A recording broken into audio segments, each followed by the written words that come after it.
पथराइयों में, अपने इस जीवन के मंदिर में जिसका निर्माण स्वयं परमात्मा करता है, वहां उसको खोजो। ऐसा नहीं कि बाहर वो नहीं है, जर्रे जर्रे में खुदा है, हजरत मोहम्मद ऐसा कहते हैं, वो है, लेकिन तुम्हें दिखेगा नहीं।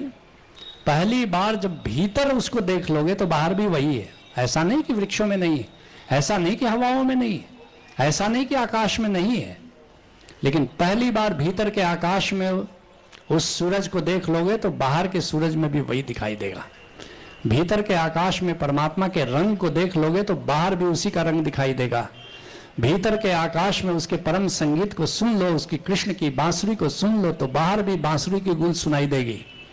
लेकिन पहली बार परमात्मा की बांसुरी को तुमको भीतर सुनना होगा। पहली बार तुम्हें परमात्मा का दीदार भीतर करना होगा।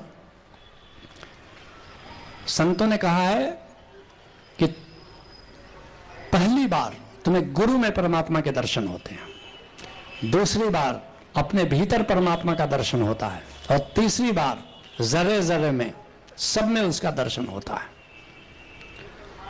दुनिया का मालिक भीतर है, नर व्यर्थ भटकता दर दर है, आत्मानम शरणम गच्छामि भज ओशो शरणम गच्छामि।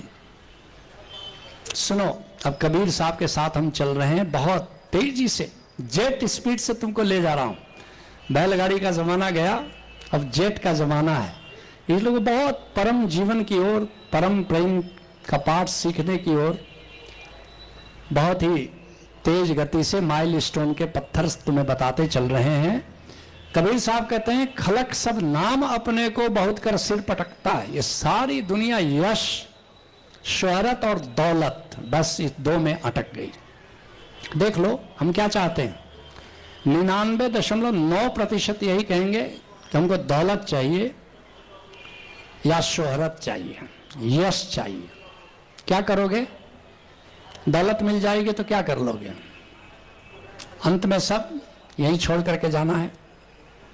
जापान में मैं था, वहाँ के लोग बड़े दौलतमंद हो गए। मैं 48 बच्चों का शिविर ले रहा था जापान में।